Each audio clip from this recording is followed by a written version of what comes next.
Okay, thank you. I hope you can hear me. Welcome to everybody, especially to our distinguished guests.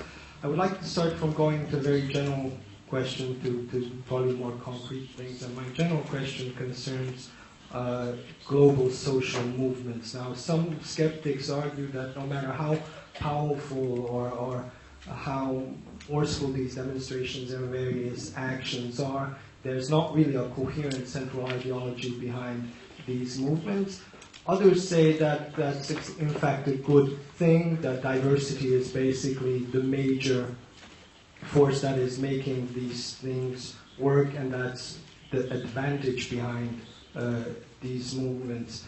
My question concerns this, that being faced with extremely centralized, very, very well organized organizations as such, is there a need for some sort of centralization within the movements themselves, or would that really lead to the movement falling apart as such? Well, the movements that exist are a reflection of social reality. I mean, you can't make a decision to impose a central authority on widely decentralized movements all over the world, which have their own interests and concerns and share some general framework, but are working on particular problems. So landless workers in Brazil and peasants in India and steel workers in the United States and so on have some overall general concerns, like, say, protecting an environment in which their grandchildren can survive, or preventing nuclear war, and so on. Those are general concerns, but they're very specific ones. It just would make no sense for someone to come along and say, okay, let's have a fixed central ideology that we all adhere to. Those, to the extent that such centralized ideological or general ideological positions develop, it's a reflection of the level of consciousness and commitment and engagement of the people. Is it a strength or a weakness? My own feeling is it's a strength. The centralized, this is, ever since if you look at the history, ever since the origins of the modern left and labor movement, 19th century basically, a long-term goal has always been to develop some kind of an international. So every labor union is called an international, even if they don't go beyond their own city. There were, the first, second, third, and fourth internationals. They were all highly centralized and under pretty narrow elite control. The first international was actually destroyed by Marx personally when he couldn't control it any longer. The second one collapsed at the time of the Second World War. The third was just an instrument of Russian state policy, and the fourth is Trotskyist sectarian. What's happening now for the first time ever is the rise of a genuine international. If you look at the groups that come together, say in the World Social Forum, they represent a variety of people of a kind just unimagined by the first four internationals. In fact, the reason they meet in the South, first Brazil and then India, is because that's where they arose.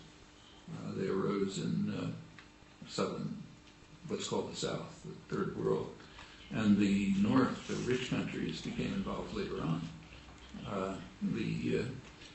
And there's a tremendous diversity of people, walks of life, men and women, anything you can imagine is involved there, and they share plenty of concerns, and they work on very specific issues, and it's developing into what could be the seeds of the first genuine international. But then it is, where such social movements will go, of course you can't predict. One of the best things about the World Social Forum, more than its annual meetings, is that it has spawned lots of regional social forums. Regional, local, some of them small towns have their own social forums, and they adapt the general concerns to what their own particular live interests are. It can be rather local. And then it sort of feeds back into the general system. In fact, the World Social Forum itself meets alongside of other international meetings. So the last one I went to happened to be in Porto Alegre last year. But when I got off the airplane, I didn't go to the World Social Forum. I went to the Via Campesina international meeting. That's the International Peasant Association, which was meeting in parallel with the World Social Forum, but not really part of it. The international peasant organizations, which peasants are, after all, a large majority of the world's population, they have their own problems, and they were working on them. There was some interaction with the World Social Forum. It's friendly and so on, but separate. And that's a healthy sign. I mean, it's a sign that people are dedicated to working on the real problems for them, not mouthing some ideology they learned somewhere, but also interacting with one another at whatever level is productive. So I personally, I think it's a healthy sign. But whether you think it's healthy or unhealthy, you can't decide to change it from outside. I mean, it does reflect the social reality of popular activism and protest, which is very, very widespread, probably more than ever in history, but extremely disorganized. Take, say, the United States. The level of activism in the United States is beyond anything in my lifetime, at least. On the other hand, if you take the city where I live, Boston, people in one part of the town don't know that somebody in the other part of the town is working on the same issues. In fact, one of the reasons for, I spend a lot of my time just going around giving talks, and one of the main reasons for the talks is just to bring people together who wouldn't know each other otherwise, even if they're nearby and have similar interests and so on. It's a very atomized society. Much of the world is like that. That's, in fact, part of the kind of class war that's going on to keep people separated from one another, but it's real. And it has its strengths and its weaknesses, but you can't wish it out of existence.